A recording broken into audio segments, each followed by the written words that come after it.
¿Podemos? Listo, estamos en condiciones de salir al aire. I think we're ready to go online. We're already broadcasting on social media. Please remember, it's a hybrid event.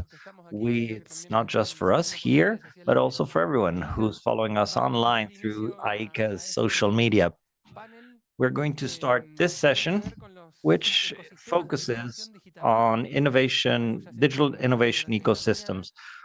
We kind of covered that topic a little this morning, but here, really, we're interested in discussing how they are structured throughout the Americas, the innovation systems, and what can we envision to strengthen them. So we will have a first session where we will have a presentation by Jeremias and some comments by Jose Emilio. I will introduce them as appropriate. And then we will focus on the public research and centers in digital innovation. And there we will have a presentation from Guadalupe Tiscornia on behalf of a consortium. They will provide you with further details from INEA, UI, and they've been working for a while in defining and planning the role and the types of actions that need to be carried out in the new digital innovation ecosystems. And we will also have a presentation, a brief presentation from Andrea Gardezabal. We already heard from her this morning so that we can receive a more regional perspective from CGIAR and also from CIMIT as one of the divisions of CGIAR. Essentially, people who've traditionally developed technology, and they're also participating at this event, becoming a part of this new era of digital technology development. Without further ado, we can continue with Jeremias' presentation. Jeremias is an economist. He's specialized in innovation in the agricultural and livestock sector. He has a master's degree and a PhD in economy from the University of Buenos Aires, and he's currently a researcher at the institute, at the Merit Maastricht Institute in the Netherlands, southern Netherlands, if I'm not mistaken, where he focuses on several different topics. One of them is the development of DATEX. He's also been working on several different AICA projects linked to understanding the strengthening of AgTech ecosystems in various regions. And I also want to now introduce, it's a pleasure really for us to introduce Jose Emilio Guerrero as part of the delegation from the University of Cordoba, Spain. We have very strong ties at AICA with them. And I'll very briefly go over his background because his background is quite lengthy and I would take away too much of your time to cover it all. But I need to highlight that he has a PhD in agricultural engineer from the Cordoba University in Spain. And also, among other things, just to mention a few of the things he's done, he was a general secretary of the government of Andalusia for livestock farming. And it's a pleasure to have you here, and the floor is all yours, Jeremias. Thank you very much. First of all, I wanted to see if you can broadcast my presentation, please.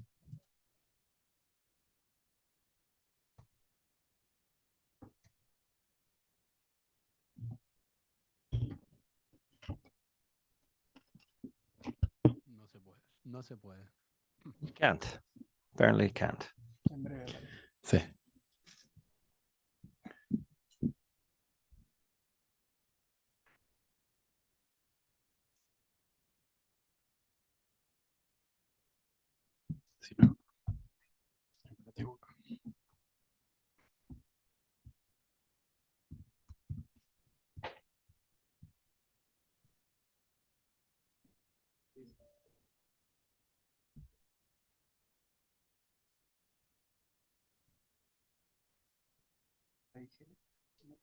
Dale.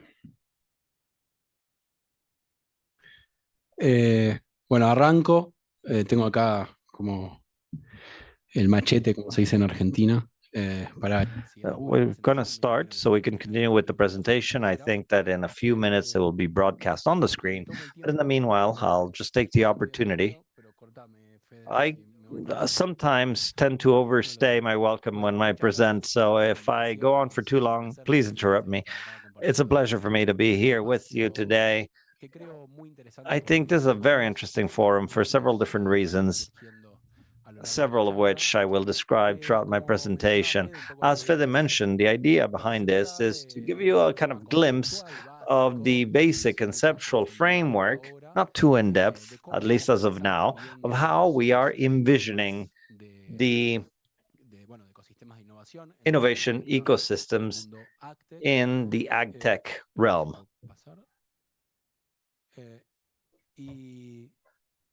And right now, I want to also present some data,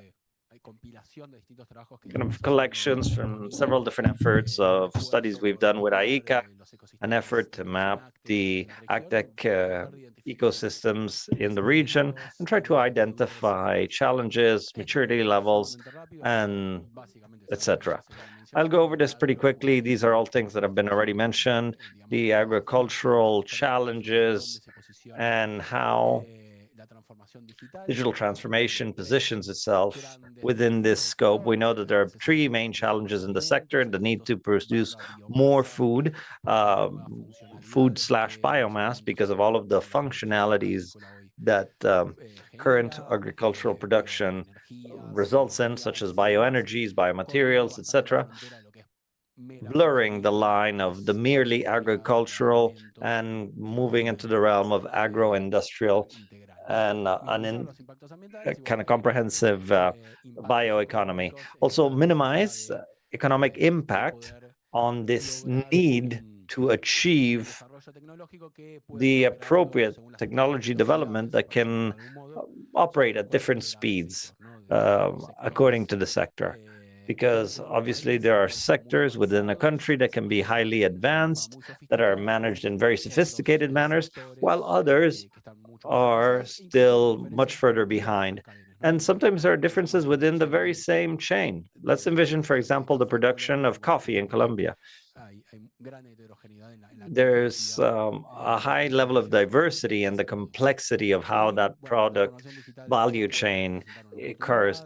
And also, digital transformation represents an opportunity to tackle these challenges by increasing productivities, by having a lesser impact on the environment, and also integrating sectors that are often marginalized from commercial or trade sectors. It's not moving on to the next slide. Please move on to the next slide. One other thing that was mentioned already, but we know that the digital transformation goes beyond agricultural production itself. And it's important to have a value chain approach from upstream all the way downstream.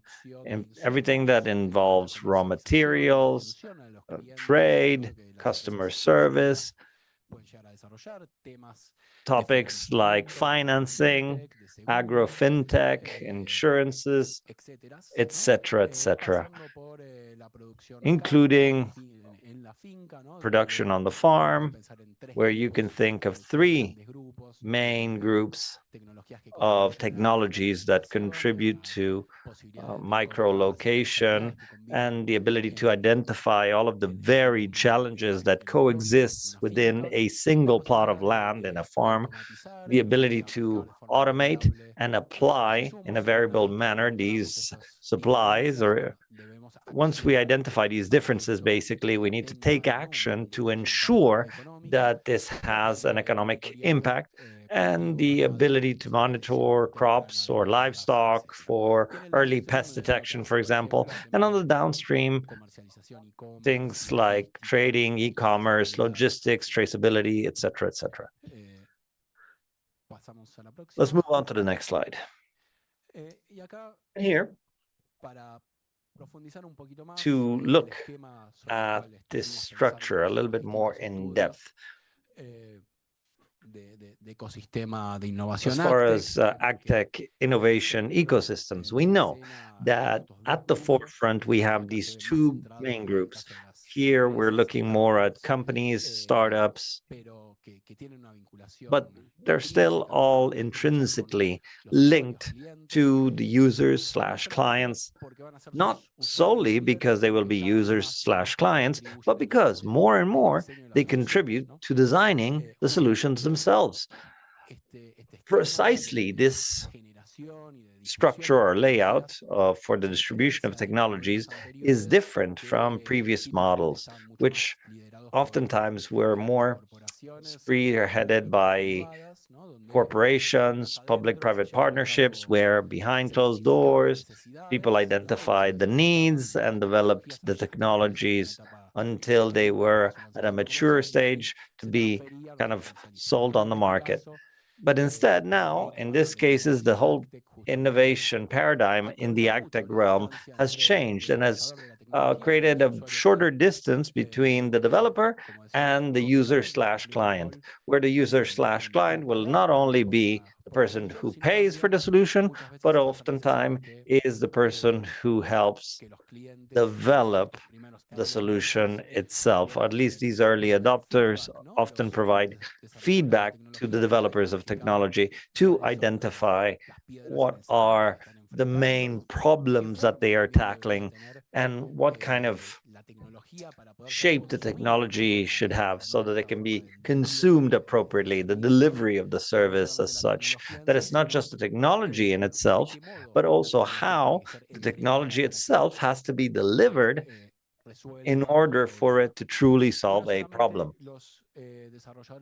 And not just technology developers and users, but also more and more, and we will see a few graphs and slides on that in a minute, but we see that the need of a support network with several different stakeholders who more and more play a greater starring role on the successful ability to identify opportunities for businesses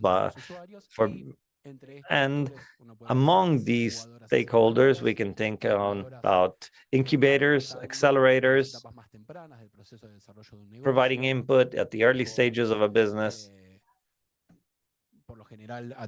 in general, tending to companies that have some type of prototype prepared, but who will need to kind of re-envision certain aspects of the prototype and envision also how the service needs to be delivered so that it may be consumed successfully, so that may be really entering the market properly.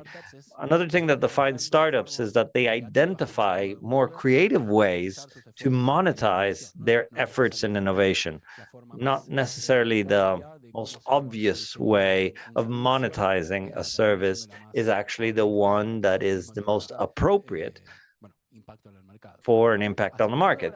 Accelerators that oftentimes will end up participating with companies who are at a more mature stage of development, investors, facilitators who oftentimes will be represented by chambers of entrepreneurs who can create awareness. But another thing that has been gaining ground, another important innovation aspect is open innovation programs where unfulfilled demands are identified and bids or calls to action for entrepreneurs to offer solutions are opened, and there are already potentially interested clients to finance or partly finance co-development.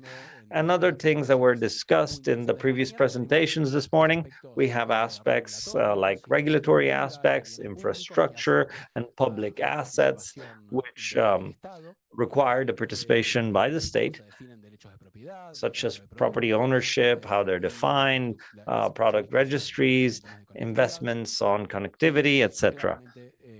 And obviously, another important stakeholder, very important stakeholder in the ecosystems that has a lot of leeway to grow and to promote development. And precisely this panel calls us to that, are science and technology institutions and rural extension services, which may fulfill a role that is quite broad-ranging, highly diverse in the various instances wherein they may promote synergies in these ecosystems. And public organizations, multilateral organizations, here, we're called here together by AICA and other partners, and they play more and more an important role in these ecosystems because essentially they call to action on a growingly more important topic, which is regional partnership, regional collaboration between stakeholders. Now, let's move on to the next slide. And however, with this structure in mind, keep it in mind, with this AgTech innovation ecosystem, obviously the public policy structures for the promotion of innovation, there were traditional ones, such as subsidies for innovation.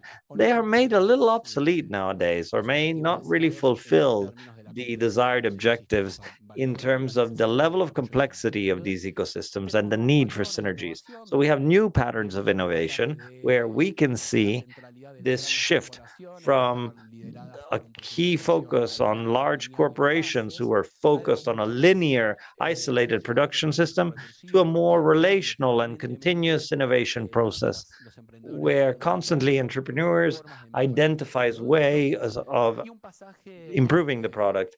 And another very important topic here is based on the technology offer is an offer of solutions, right?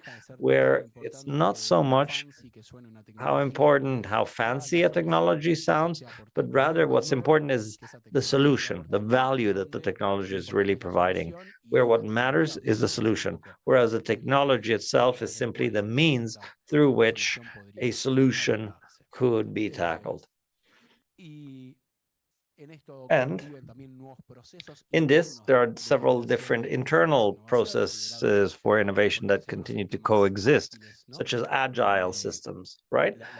Where the characteristics of entrepreneurial teams play a very important role in the ability of these businesses to succeed with trade systems that are evolvingly more complex, and the ability to establish links or partnership with other companies, whether it's other startups or even other companies within the ecosystem, such as exporters, cooperatives, etc.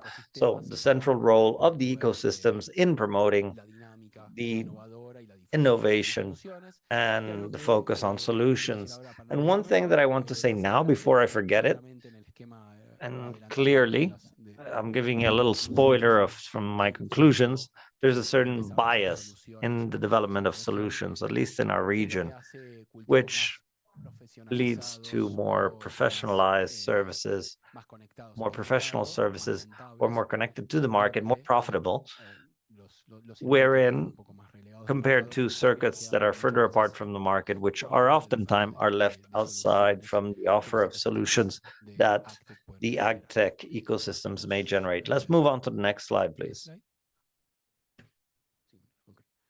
Here, just very briefly, this hasn't been published yet, so I'm just showing you some innovative data. But this is an effort that we are presenting very soon, where we map the AgTech ecosystem in the southern cone among countries like Argentina, Brazil, Panama, Paraguay, and Uruguay by establishing categories by solutions, noticing the fact that there's an important critical mass in an enormous different variety of solutions.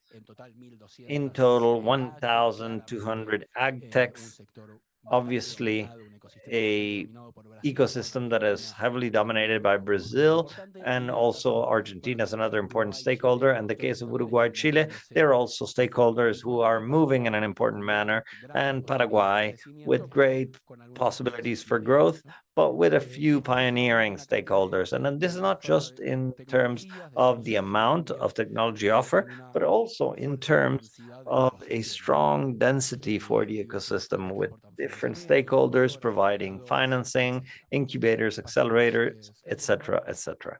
Let's move on to the next slide, please. The case of the Andean region, here, the ecosystem, or at least the technology offer, this is a work that was published, dominated by Colombia, with also clear dominion of e-commerce marketplace solutions. And obviously, there were a lot of smart farming teams as well, and a lesser density in the various types of solutions. Let's move on to the next slide, please. And in the case of Central America, this is another very interesting point. In a case of pioneering stakeholders ecosystem, in the case of Costa Rica, this would be the most advanced country with also an important concentration of solutions in just a very few types of solutions with relatively few stakeholders to support the ecosystem as such in terms of incubators, accelerators, and investment funds. However, let's move on to the next slide, please. However, we can see that there are ecosystems with different levels of maturity. There are stakeholders who are becoming consolidated on the market and pioneering stakeholders. And I mention this because most likely the fact of thinking in public policies and of thinking new dynamics for the ecosystems may also require some level of fine-tuning according to the level of maturity of the ecosystems. Most likely, there are ecosystems powered by dominant stakeholders might be different than other stakeholders located in Central America or Latin America. And this is because of the differentiated level of supply, etc. Let's move on to the next slide, please. And at the same time, with shared challenges, with a low level of implementation as a general rule throughout the whole region, the supply of solutions is always above the usage impact. The need to promote greater synergies throughout the ecosystems, for example, achieve a greater level of permeability in the realms of science and technology with the demands of other stakeholders in the ecosystem, such as entrepreneurs and companies, but also other sectors such as incubators, accelerators, etc., and a need for greater regional integration. If we compare what happens in the EU with what happens in Latin America, of course, we are a step behind in terms of the integration we have. This type of forum, I believe, is very important, which is why I celebrate it, because it seeks to promote this greater level of interrelation between solutions, entrepreneurs, incubators, investors in various countries. Let's move on to the next slide, please. Challenges, let's move on to the next slide, please. Now, obviously, there are topics that are shared by everyone, the whole region, not just for the AgTech ecosystem. Topics like HR and how borders are becoming blurred or disappearing, which makes professionals in data sciences, which are complex profiles, which require a challenge for innovation and development for the AgTech realm throughout the whole region. And it's not just AgTech.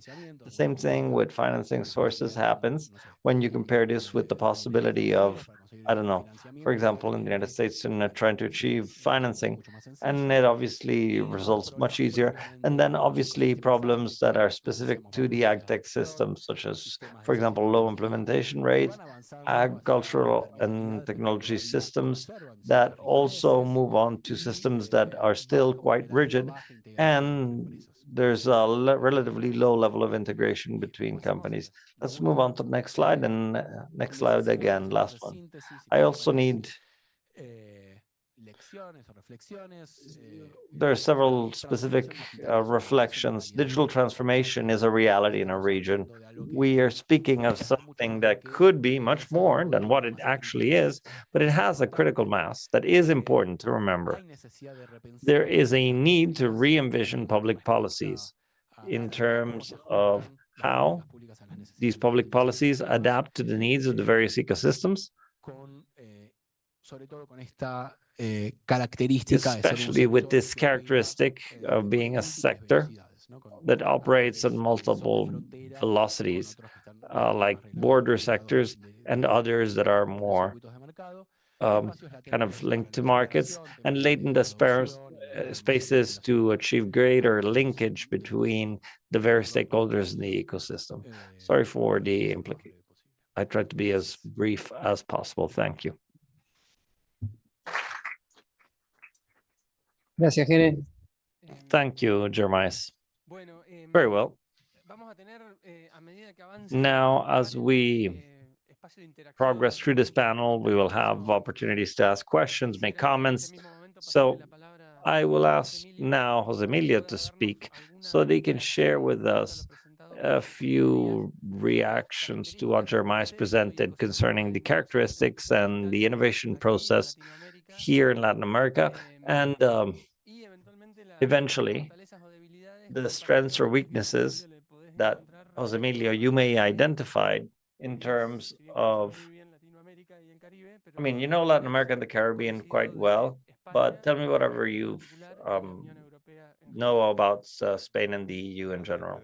Thank you very much, Federico. Thank you very much, Aika, for trusting in us, for relying on us. Thank you. It's hard to try to incorporate any further elements in such a generalist communication that Jeremias made. I will try, but I would never dare to say anything he said was wrong. The first thing that I would like to highlight is that Jeremias stressed two important aspects, very important aspects, and which can be seen from very different scopes. First of all, diversity in terms of innovation, and the second, the need, a peremptory need that is extremely urgent. And based on everything that has been mentioned today, I need to say that there are two clear aspects that I would like to fulfill. He said it implicitly, and it's quite obvious, but I still have to say it here. The first of the matters that I would say, and it's not always easy, is the territorial component as an element to understand the complexity between what's urban and rural, the different dimensions of Germany. It's a good analysis framework to place innovation within this agricultural framework, but at the territorial level. And that would probably be a very important element. Another aspect that I would like to comment on along these lines is the context we are in. I would call it a change in paradigm, which is a really big problem right now. Why? Because it's a change in paradigm. We're not talking about innovation the same as 20 years ago, and not just from the theory perspective, because there's been a lot of perspective, but rather because everything is changing, that the political environments are changing, the climate change is different, the depletion of natural resources is different, the public-private partnerships, the divisions between rural and urban, the asymmetries that exist. There's a symmetry that can deteriorate any reasonable system. I don't want to take away too much of your time, but finally, it would also be important to look at it from a framework of a change in paradigm. And a change in paradigm requires new metrics. It's not productivity, it's not balance, it's not carbon cycle. It's many other things. We need new metrics. A few have been invented, and others we have to make them up ourselves. And one of the most important metrics elements is that we cannot allow any analysis to be conducted if it not in real time, meaning changes, errors, one-way streets, etc. They all need early diagnosis. Like in any disease, early diagnosis allows to have a reasonable diagnostic instead of waiting until the animal is really sick. And that's very important to incorporate that element. I completely agree on the fact that what we need is an ecosystem where I would call it the support ecosystem. What it needs is innovation, a multiple forum for responses that is highly dynamic and that can interact with several different levels of escalation and several levels of singularity. In this regard, I believe that this treatment means a change in the operation. I'm not making up, a Federico's mandate to make complementary things. I don't want to brag about my curriculum, but over 20 years I've been coordinating a workshop, and it has allowed me to have an incredible observatory of public-private symbiosis. And also, I have also coordinated a PhD program for 20 years that had 270 researchers. And this has allowed me, and many times I'm a little fearful because I'm very pragmatic, although I speak theory, but I'm very pragmatic. I have fear of being so pragmatic in many of these aspects. But the most pragmatic thing I can say at this moment is that the problem is so complex that we can only aspire in changes of trends, that we have a perspective to say we're going to change this, it works now. And in reality, we have to go much deeper, get to know much more about the system and identify the trigger factors or what factors can cause a change in trend, in attitude, and it seems something trivial is actually something very important. We concentrate in identifying trigger factors that can cause change in trends. Then another key aspect is that we must consider in that change of trends a new dimension, aspects, and different stakeholders and responsibilities and implications. And this is huge. I'm going to end here. Otherwise, what I would like to do with all of this, like Indira Gandhi said, once a person brought down an empire and he was a small person, and it's over 100 of us here now with the level of knowledge, of practice. And for me, there's a key word which is dissonant, but we have to be committed and persevering commitment and always carry out an exercise. I won't do it. I don't have Federico's permission, but I always like to make a map of skills, commitments. What do you do? For instance, I'm directing a program, digitization in AICA. I have certain training. So what do you commit to? And I make a timeline of these commitments. What does Federico commit to? Because it's times of partnerships, and partnerships should be built from a stone with perseverance and with many elements of motivation. And I would tell you, if I was even closer to you, that I'm sure you're willing to write down 5 elements you would commit to in 6 months to trigger that change of trends in the area. Would you? Yes. Thank you very much. Yes. So do so. This exercise is a great magnitude. I tell each one of you, I tell a mayor, what do you know how to do? Well, I have good relationships. Since you have good relationships with both sides, and they tell me yes, because I have great empathy. I have. Are you able to bring together all the mayors in the territory and for them to me without insulting each other, building the future? And he says yes. So I'm going to write it down. So the key word with this is commitment. But we have to assume that we cannot see this individually or in group. It's an emergency situation. Thank you very much. Muchísimas gracias, José Emilio. Gracias. Thank you very much, Jose Emilio. Thank you, Jere. Queda la pregunta And we have sobre Jose Emilio's question or that proposal in the year, and we have all week to think about that. Hopefully, we can close Friday with a round of possible commitments where possible. Very well. So now, to continue with the agenda, I will invite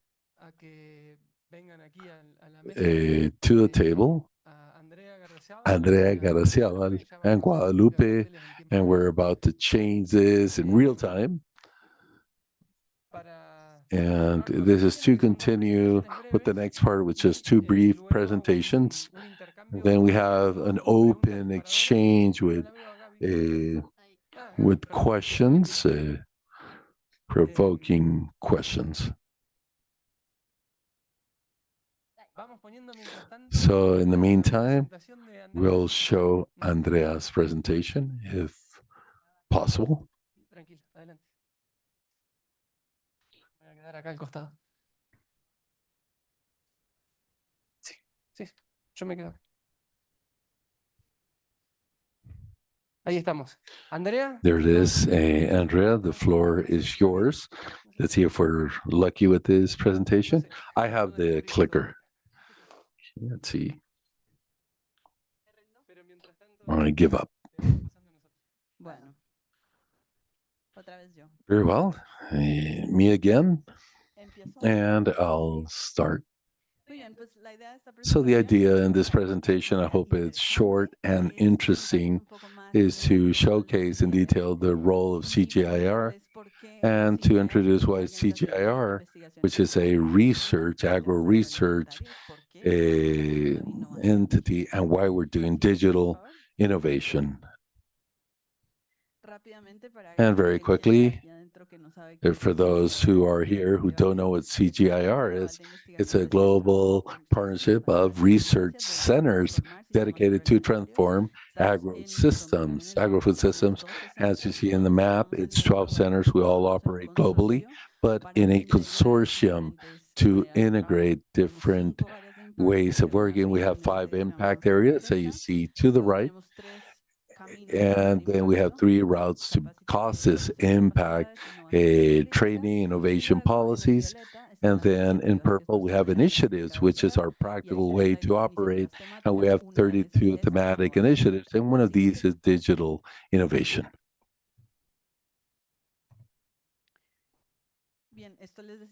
And this, as I said in the morning, when I was thinking, which are the graphs I wanted to use, I found my Fontagro presentation from 2015, and it's basically the same cell phone I'll show you later. So to the left, when you look up in Google, agriculture digital revolution, you must have seen this image 500,000 times in the field with some icons, because that's all we know how to do. That's it. So mainly what this means is that we've been dominated by a technocentrist narrative, very much focused on technology, not the human being, and in the idea of solution more than the solution itself. And I believe, and when I tell the story, when I started working in technology, I worked in an organization called One Laptop Per Child, and I was hired to perform an impact assessment. What does it mean to have 1 laptop per child in the Amazons in Colombia? And I returned with a report saying this is terrible. Teachers cannot control the students if there was 1 laptop per student. So I stopped working there, no longer work there. So from social sciences, we're late to this technocentrist narrative, but we started. Now, here there's a short collection of publications, one of Lawrence, you met in the morning, and mainly trying to better understand the process, taking a step back from technology trying to not say technology works, but how it works. How do we make it work? There's a very interesting one, very recent publications.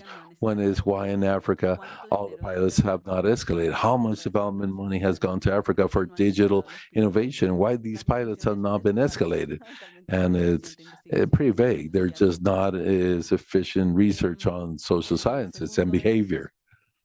And the second one is that there's little social science research, mainly in behavior. There are some gaps in this research of last year. There are some very big gaps between what we know or for what technology works and how it could be adopted, applied, and what's the output. And finally, this publication led by Lawrence has a very interesting list on topics we can use in social sciences to better understand processes. And one of these topics here, which is one of my favorites, is here we're talking about social technical systems. In the past, we would say technocentrist, but now we say a social technical approach. And in this paper, I love it because I'll try to say it in Spanish, cyber, social, and psychological. Yeah. Sorry, out of mic. Very well. So, but it's very true. We are looking at reality in one dimension when it really has four or more dimensions, and we don't understand it well. Although we continue improving linear processes of technical approach or social technical approach, we still are missing two, and we must combine these. Next. This is my drawing of the innovation system, of the innovation ecosystem with all the stakeholders. So what's the challenge? Well, we're being told we have Silicon Valley and the Game of Thrones and the race to produce the first and the best solution on AI. And this reaches our innovation ecosystems in our countries with our limited resources and capacities. And with that, you have the challenge to reach food security, sustainability, profitability, and adaptation to climate change. So what must we do? Well, the conclusion, and this is our approach from the innovation of digital innovation, because this is for the south of the world. It's not innovation for the north. So we must perform technological research to understand and in a context what technology is good for in my ecosystem. So technological research or investigation, donors ask me, why do I have to invest in you making research in generative AI? Well, because generative AI that ChatGPT gives me does not directly work in the ecosystem I work. And the second thing, social and behavioral research that, as I said, we started late and we're a little behind.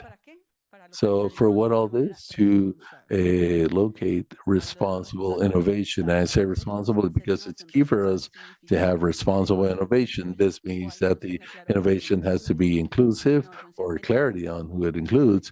It has to be ethical, to respect ethical values, data, property, biases. If we're going to make the database decisions, we understand data bias has to be agile. This changes every 3 months. There's a new version, and for it to be relevant, for it to solve a local problem.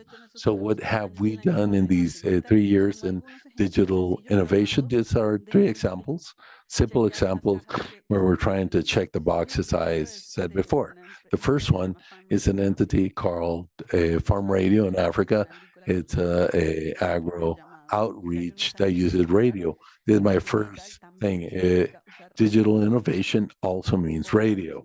If you want to take something away, it also means using audio. So we work with them in a model, AI model, to quickly analyze the content that goes to radio stations. And with a technique called transfer learning, we can quickly escalate this to different languages. Now we started with the Uganda language, and we have 98% accuracy, and it's working very well. So now Farm Radio obtained extra financing to implement that model. Another example we have is a platform that's been around for some time, that's been improved because of AI improvements. And the name is Plantix, is identification of pests and disease, and operates for India and East Africa. And this is a user focus, and they've been iterating their versions to better serve the user. They have 35 million users, and CGIAR has worked together with them to validate the algorithms of pest identification and pest and disease. Another example, when generative AI started with this idea, we do need to resolve our issue and not the problem for which ChatGPT was invented.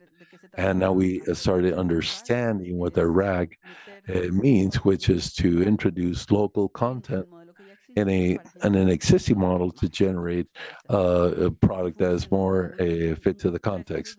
And at work, we have 3 use cases where we're operating with an information service for small producers with audio, local audio. We're in Spanish, Swahili, and Hindi.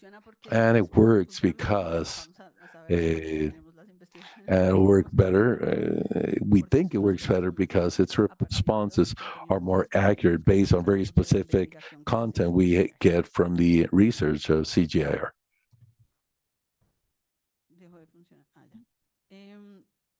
Another example is the Agro Tutor Academy. We did research and we go with the Agro Tutor. We were there 5 years before pandemic, developed an app, got the investment to generate agro recommendations for producers, and the producers don't have to download an app. They don't want to. They're not interested.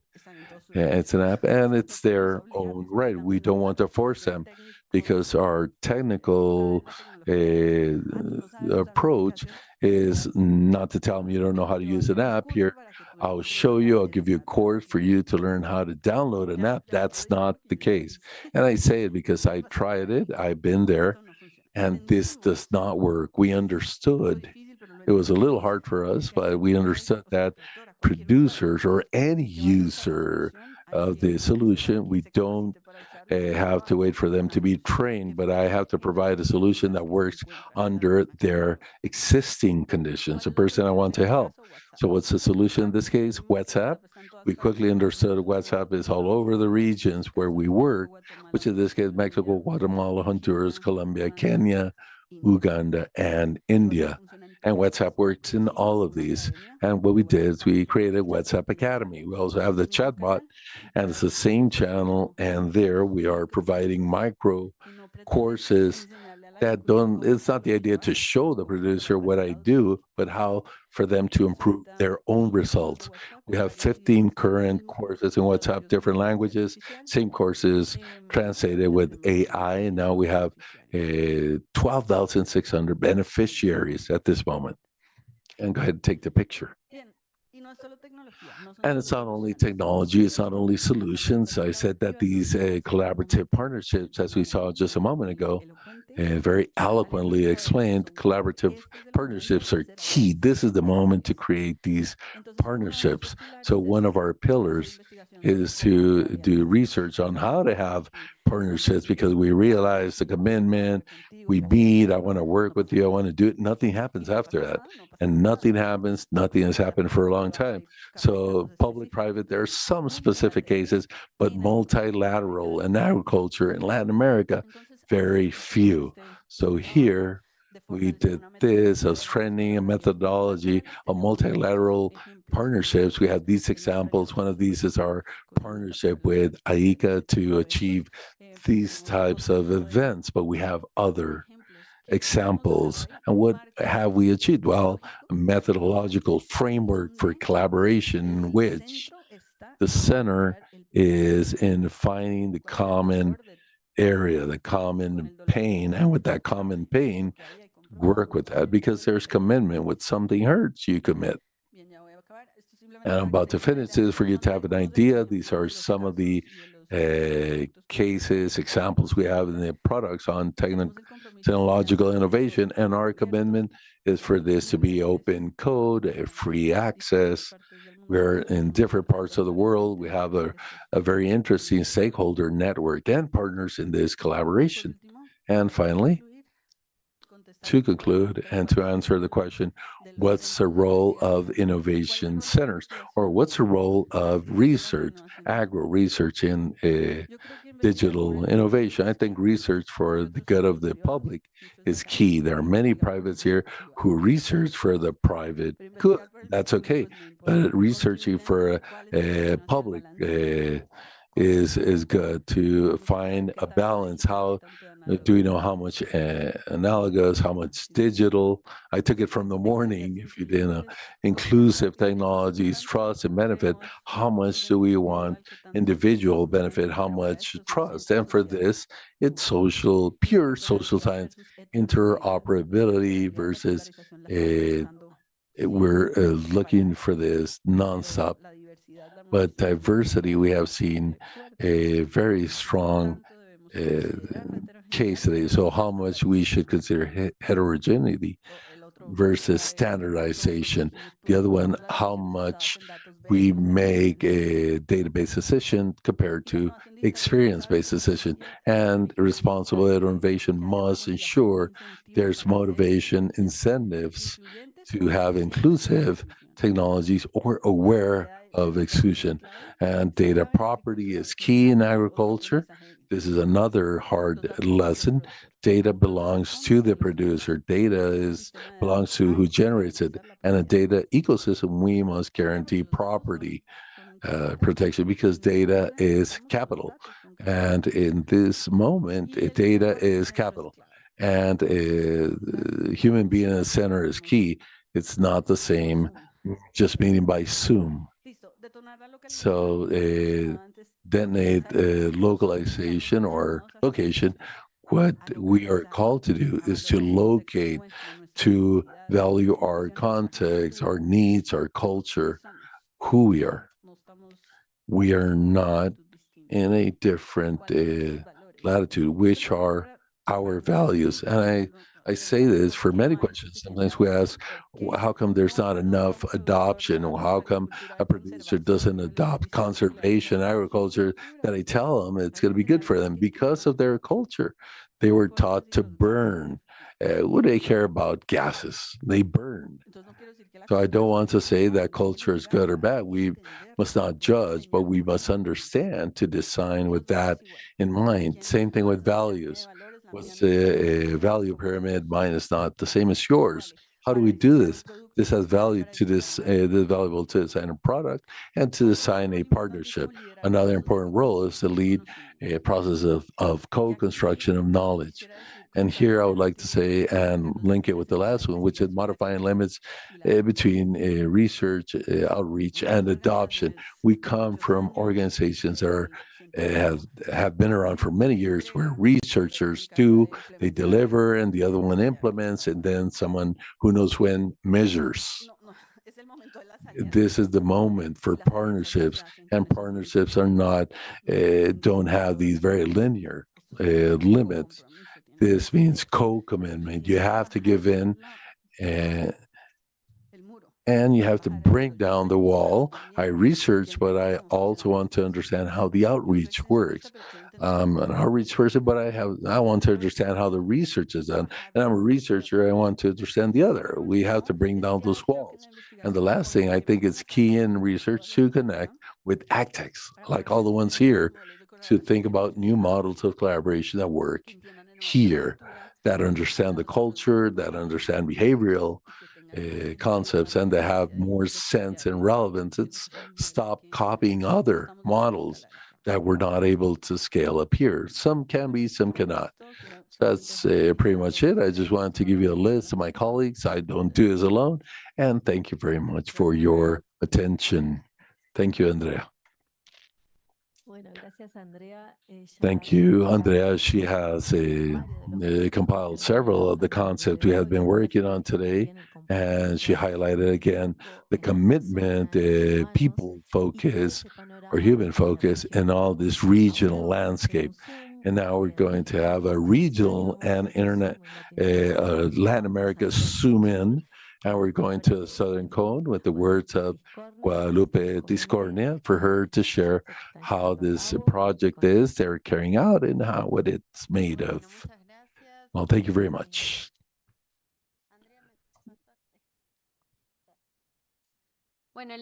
Well, the idea is to briefly share a bit of what we are doing in the South. I come representing the Indias in the South. Here you can see some of the faces you see here. They're actually here. Stanley is now wearing glasses and he shaved. So, well, the idea is to share as an example and focusing on collaboration and what we are doing to position the INAS, the research institutes, as we call them, INAS in this ecosystem, and represent these institutes in some different instances we are carrying out in common. I'll share from INA Uruguay, that's where I'm from, of what we're doing together with Embrapa, that we are represented here by Gabriela Tacerico, who spoke about INTA, Argentina. We have Federico and also Stanley. Stanley is from INEA, Chile, as I said, shaved and younger because I try to represent how everyone currently looks. And Hugo Carrillo, he's from Ita, Paraguay. Paraguay, and to represent what the research institutes of the South are.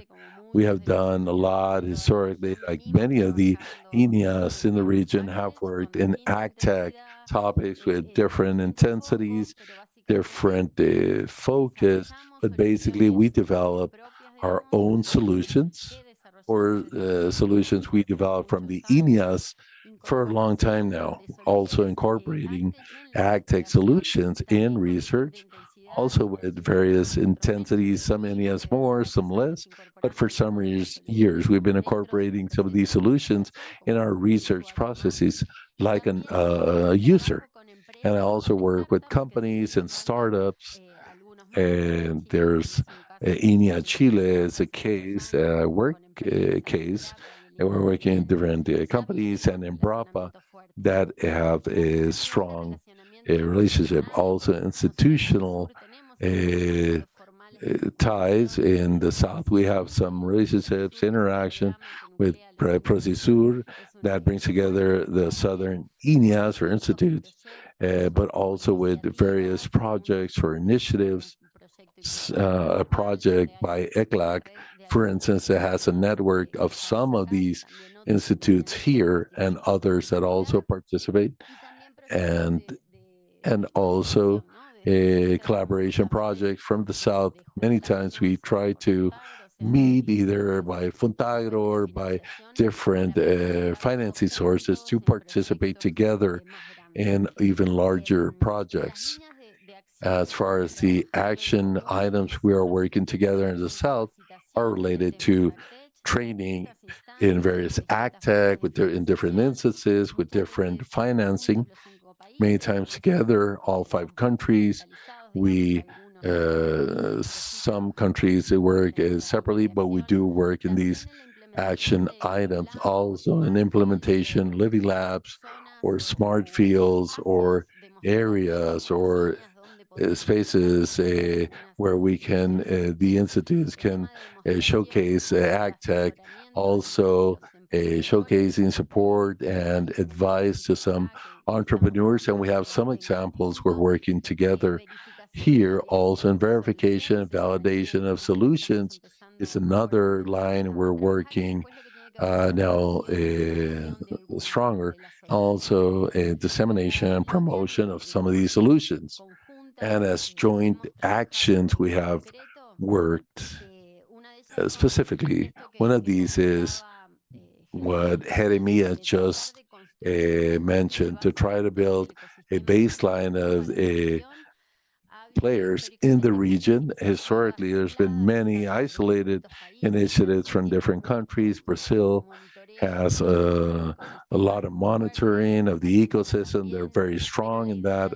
Also Argentina, but the idea is to start working together and in collaboration to try to create a comparable baseline to then be able to observe over time how these different stakeholders evolve and the relationship the institutes have with these players to and how to better strengthen these ties, the cooperation in the region. There's another aspect the 5 institutes of the South are working on to try to standardize certain aspects and work more in the region and not like isolated countries.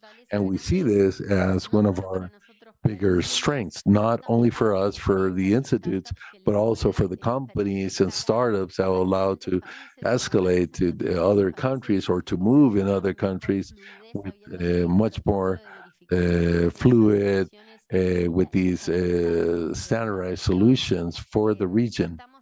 We're also working in trying to disseminate these solutions for these to be verified by the INEAs or research institutes to then be able to share these.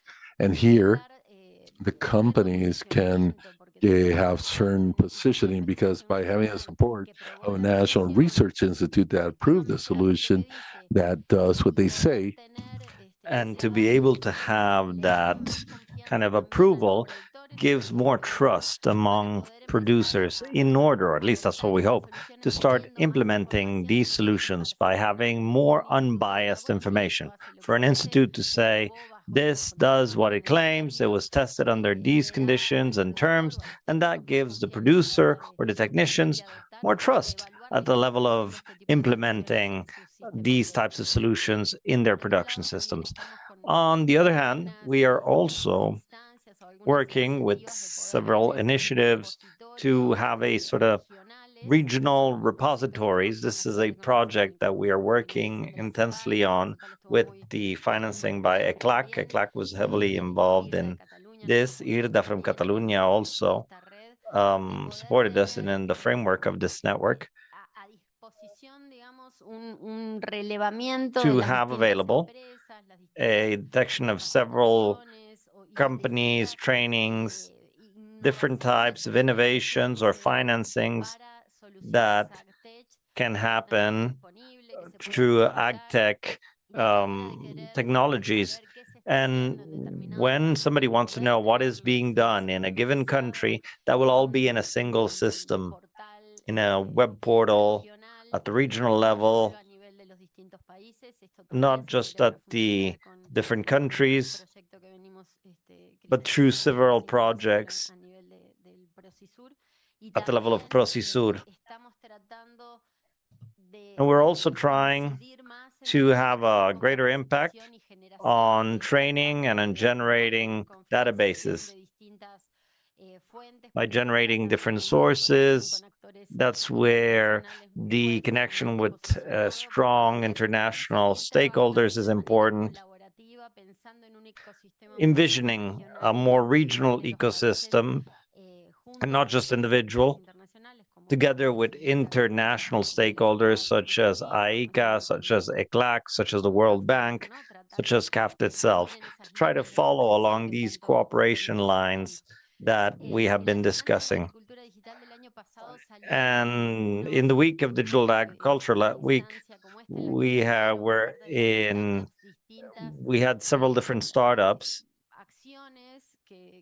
where there were several different actions.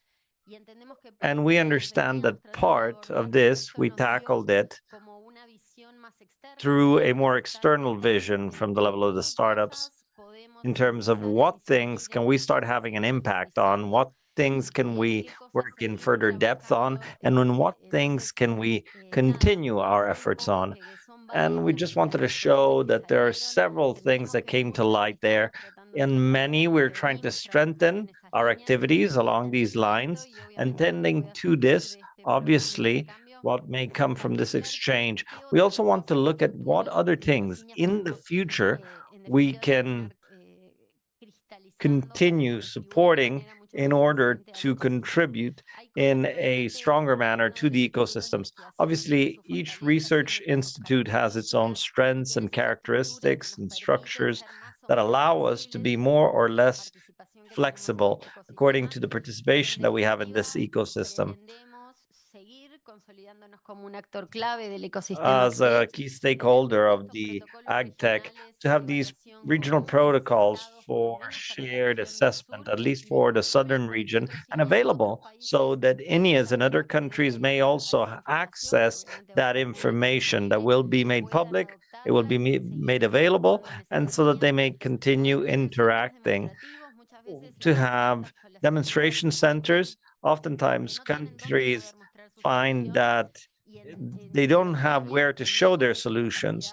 And we, the Institutes of Agricultural Research, or INEAs, we have the capability of doing it in an orderly fashion. That is one of the things that we aspire to do in the future more of. And we want to continue strengthening the trainings on these AgTech topics, based on topics like digitalization, digital literacy, and building cooperatively towards these lines of action in the future. And well, that's essentially it. Thank you very much. And I'll pass it on to Gabi. Thank you very much. Well, the example of the effort from the digital group of Prosisur highlights the importance of these alliances, and it challenges Andrea to consolidate. This is an example where leaving our own unique features from each institute and center to focus on the collective demands identifying our points of pain, because we need to be able to take and give at the same time. That's the whole foundation for cooperation, and we're made stronger by working together. But now we want to hear the opinion of each and every one of you. I don't know if we can get to all of you, but at least a few of you. And we want to ask you, what do you think, or what input do you think is valuable of this joint effort by the institutions, by the public international organization? How can they contribute, not just startups, even other organizations? I wanted to ask you what other inputs from these lines of work that Guadalupe was highlighting do you think are needed and that we could add to our agenda? Anybody who wishes to speak up? Over there. Thank you very much. Hello, good afternoon, ladies and gentlemen. One of the things that we like and that we've identified as a result so far is that we've felt heard. In the presentation that they showed prior to this, where they talk about eco-creation, that is one of the things that I've been saying, and I don't say this to boast, but these are things that one time, it was my perception, they were not well seen, they were not visible, they were not deemed as relevant. The fact that it's being understood, that they need to be included in the realm of innovation, that is already a big step ahead.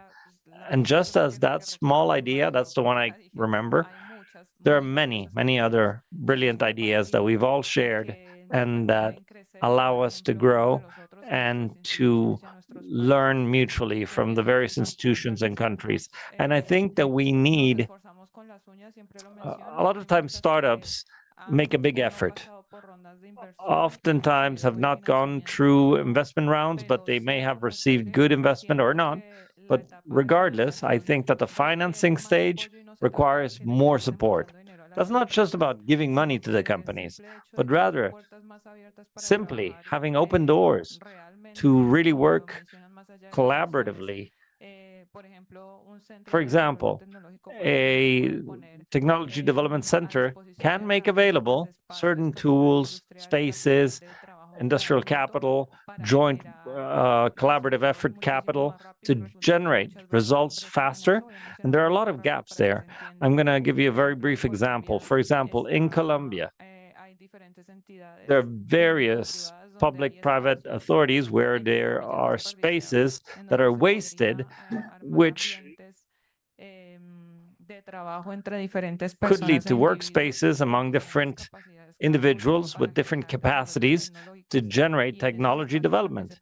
And in these forums, we could also engage people from different knowledge backgrounds and experiences who are not necessarily experts or professionals in a given area of science, but rather they feed into the knowledge from other perspectives and experiences.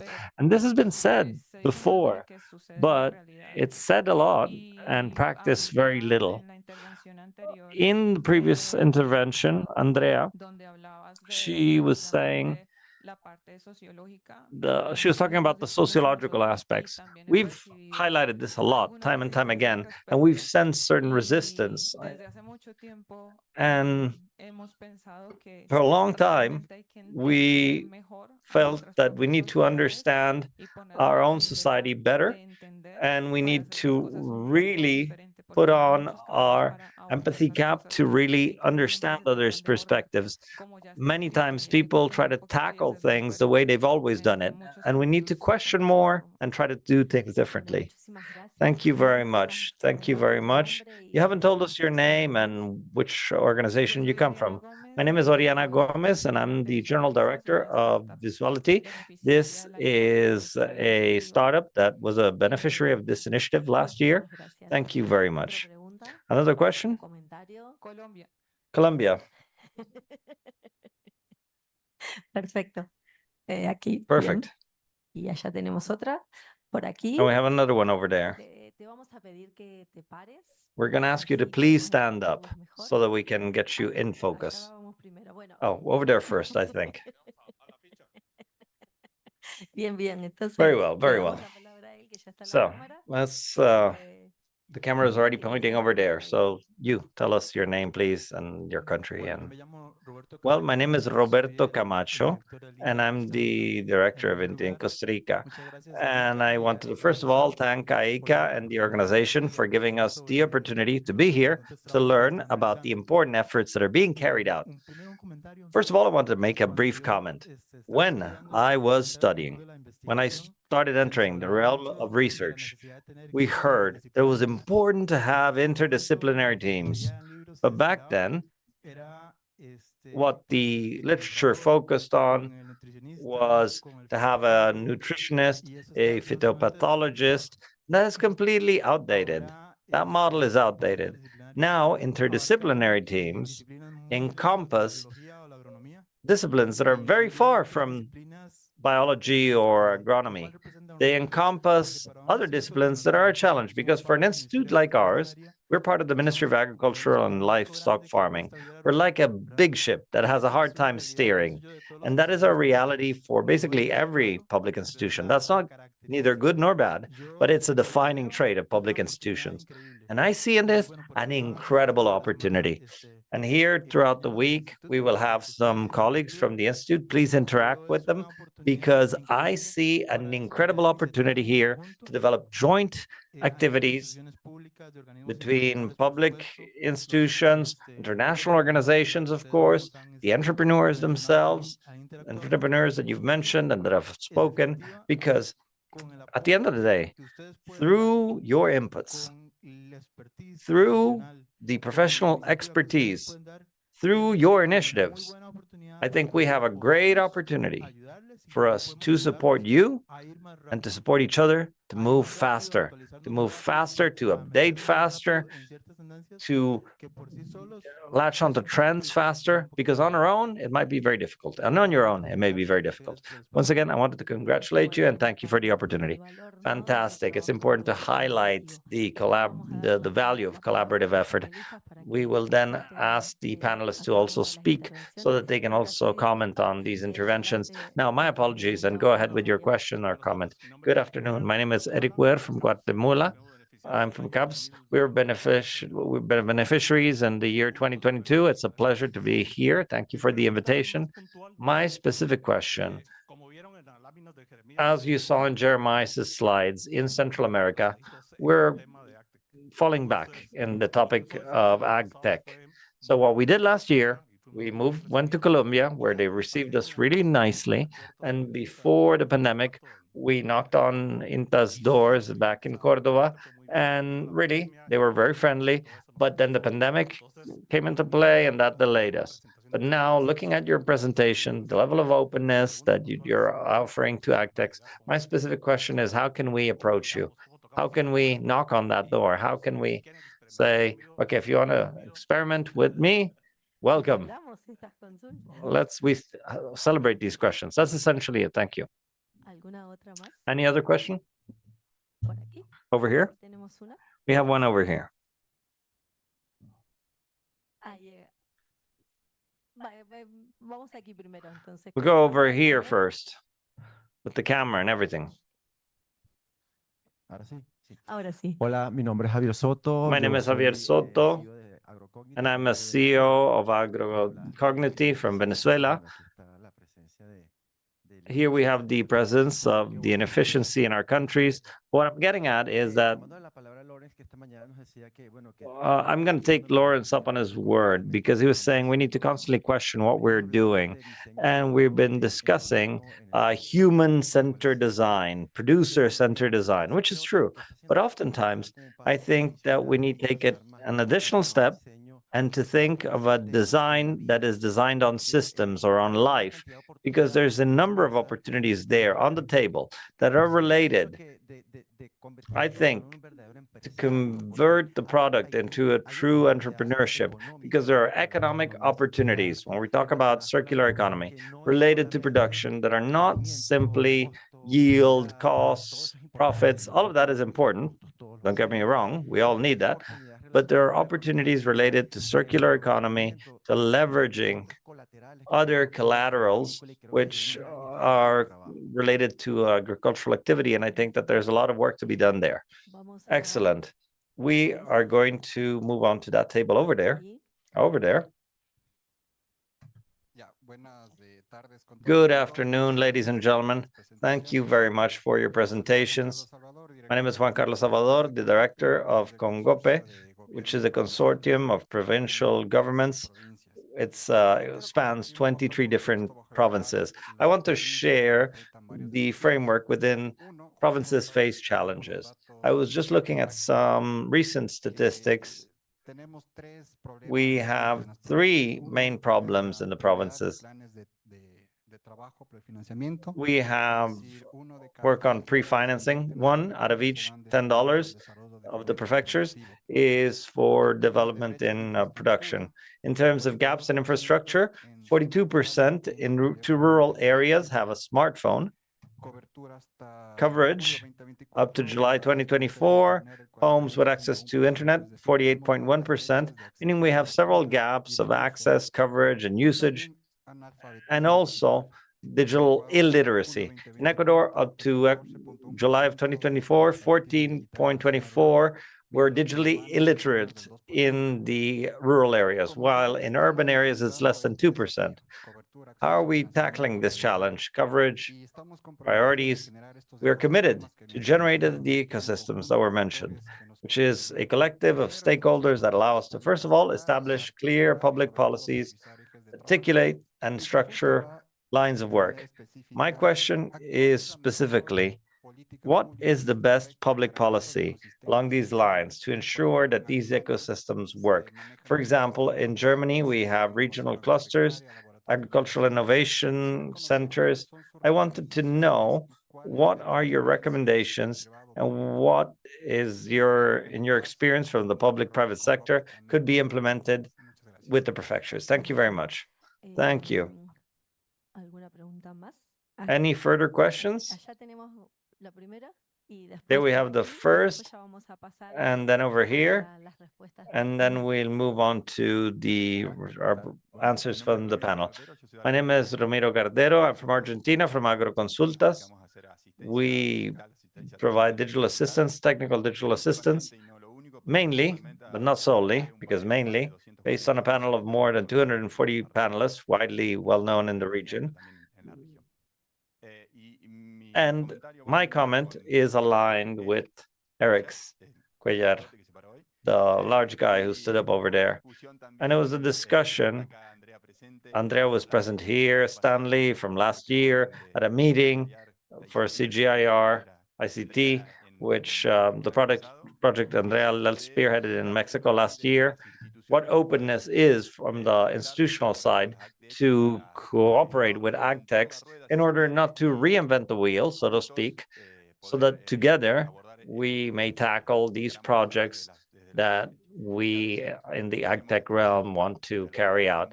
Because sometimes we have much lighter structures on the AgTech side. We have the ability to take action very promptly and very quickly. We're very agile. And on the side of the institutions, you have experience, you have resources, in particular human resources, which can really be of help. But perhaps the challenge of being a bit heavier in terms of decision-making, or decision-making has to go through several filters, and it makes it difficult for us to make progress along these lines. Whereas if there's openness, and what are the channels, as Eric was saying, to reach out and do something together. Thank you. Over here. Thank you. Good afternoon. Laura Ramirez from Mainta, Costa Rica. I really liked the presentation, in particular, how to manage to not fall into that technocentricity of IT technologies solely. And in second place, when we speak of articulation, research, extension, farmer, what is the role that each should play, and how do we manage to achieve real articulation among these three pillars in the ecosystem? Thank you. Really, when we share questions, queries, comments from the countries, we see that we have similar points of pain, similar challenges, and beyond the specific differences and the idiosyncrasies of each country, we can see that through everyone's participation, we can feed into these shared learnings. And so I will first allow Andrea to speak to see if she can answer or make some comments on these opinions. Thank you. It was very interesting. Thank you very much. It was very fruitful to hear you all. I wanted to start by highlighting the word interdisciplinary. Somebody mentioned it over there. That was a challenge 15, 20 years ago. And it still is. It still is within our own organization. I'm, for example, striving to ensure that the people who do work on improvement to share the data with us, the agricultural engineers, to figure out how we can improve our processes. So interdisciplinary work is the key. On the other hand, systems design, system-based design, first of all, you have to start with human-centered design. But I cannot ask you for a system-centered design if you haven't done that first. That is the essence, really, of it. You perfectly captured it. The point is how to understand it, how we are, what are the various levels of the system, the levels of complexity, and to identify and understand what are the specific triggers. That is why research exists. And if we're sufficiently practical, we need to identify what are the triggers to do system-centered design. Somebody asked about an interesting model for public policy. I can share our experience. We worked with the Mexican government for several years in an agricultural innovation model that works in clusters, hubs, and essentially its key is co-development. That's it. And when I say co-development, I can be a witness to the fact that it is being done. It's being done in Mexico, but a lot of challenges. People reject it. People say, why should I share my ideas? But when you're able to build trust, it happens. And that model, it was financed for several years. For 4 or 5 years, it had no financing, but it did not collapse because there was trust among the stakeholders involved. So it's a network, a regional, local network that integrates research, extension, and with that, I also answered that question over here, the actors, the stakeholders of the ecosystem, but in a practical manner. What is the topic at hand? In a specific hub, we are interested in strategies for the efficient use of water. How do we make decisions for the distribution of water? And that's where we start working. So there's a lot. And the answer is it can be done. Co-design, co-development, these works, these alliances, it can be done. It is possible. A persistent commitment. And finally, in terms of the articulation with the farmer, we need to lower these barriers and vanquish this topic on terms of discipline. I studied this, I'm an expert on this, and we need to take a risk of saying, look, I don't know much about this topic, but I'm going to talk about that with this person. And that's where the magic happens. I think that culturally in Latin America, we feel that if we don't know about this topic, don't speak up. Don't say anything because you don't know anything. I'm not a systems engineer, so imagine the terrible mistakes I may have committed and how terribly I may have done things among engineers. And I'm not an agricultural engineer either, but I work in an institute that focuses on agricultural engineering. So what is the path forward? Answering more practically is to not be afraid of making mistakes. Guadalupe, do you want to add anything to this? Not much, honestly. I think that Andrea said a lot of things right. I agree with her. I think that we also need to keep in mind some limiting factors that exist in research centers in order to make progress faster. The topic of the ship, the vessel that steers slowly, that's the truth. Oftentimes, it's very hard to change certain idiosyncrasies, certain ways of working. I think it's clear to us that startups move at a completely different speed, and we need to really, at least in the Southern Cone, we're trying to adapt to their speed. We're trying to strengthen interrelations. Oftentimes, it's not about us doing it all, but rather to partner up with institutes or with persons who are working in these fields to have a well-established contact network. A few of the institutes have a stronger focus on research than others, and the reality in each institute is different. But we need to be clear about the fact that we are a part of the ecosystem. The idea is to work together. We need to be clear on who are the stakeholders who are a part of the ecosystem. And if we can't fill in these gaps, if we cannot complement them, and if we cannot be the visible reference when we have a question, for example, that's what we're working strongly on, to be a landmark for several research institutes so that startups or companies may know who to turn to. And if we're unable to solve something, we can at least try to focus on the appropriate channels. Oftentimes, we face strong difficulties, even within our own institutions, on how things are done, on the priorities that are assigned to certain topics.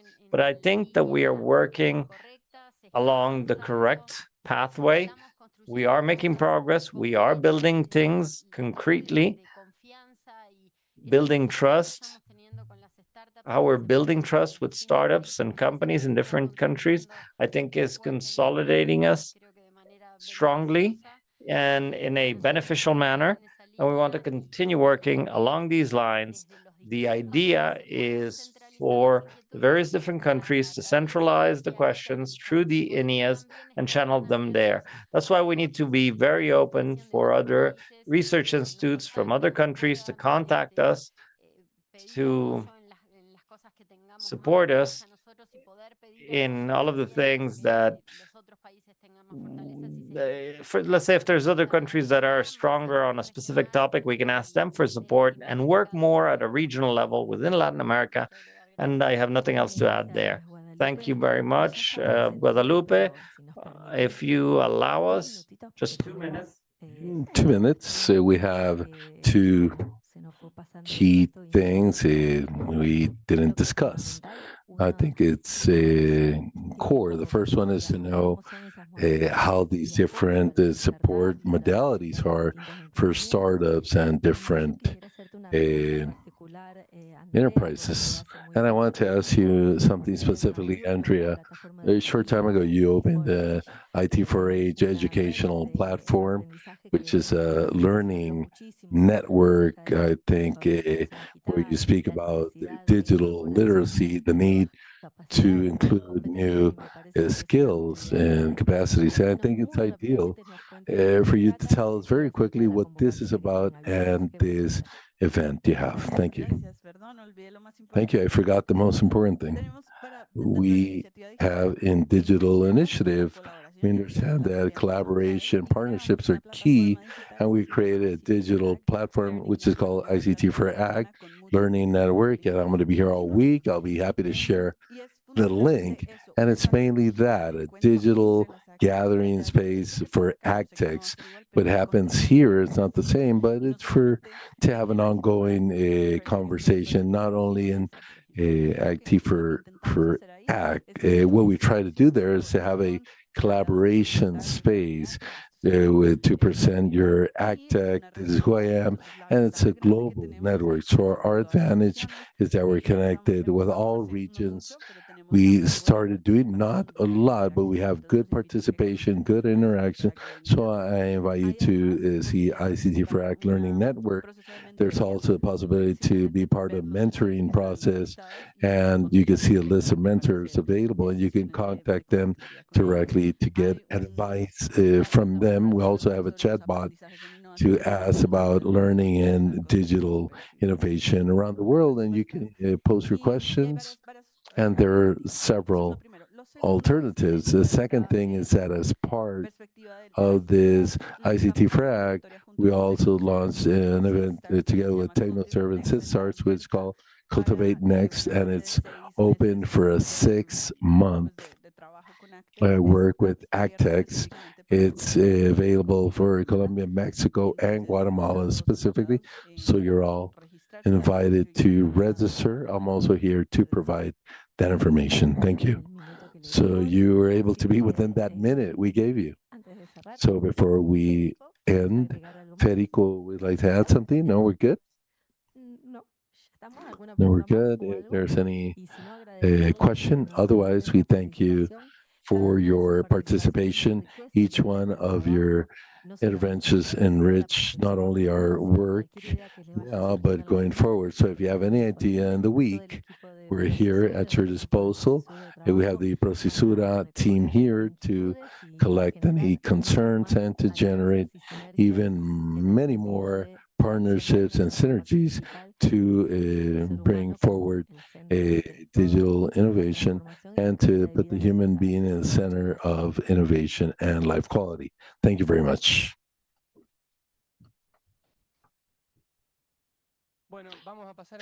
Very well, now we have a break, and after this break, we'll have a tour in the facilities of AICA, and also tomorrow we'll have part of that tour.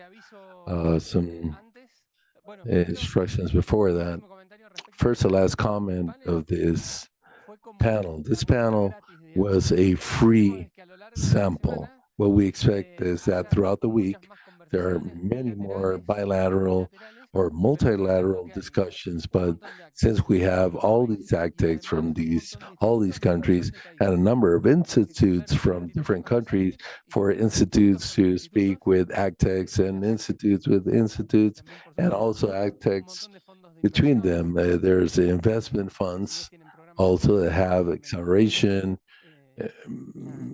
mentoring projects. So that's the idea. This is the kickoff of this discussion. And having said that, coffee is going to be downstairs, same place as in the morning. And from there, we'll go and tour the Bosque de las Américas, the Americas forest. And that will take us approximately 1 hour. We have 20 minutes for coffee and then 1 hour for the tour, and then we go back home. Well, it's one way of saying it. I spend so much time in the Radisson Hotel that it's my home. But we'll be back tomorrow for those who are in Radisson. Tomorrow agenda starts at 8 and we'll be on time. For those who are in Radisson, we'll leave at 7:15. Like today, we appreciate you being on time. As today we're able to leave on time, we're very happy about that. I think that's all. Let's go have some coffee. After coffee, the tour. After a tour, we'll go back to our buses. Those who go back to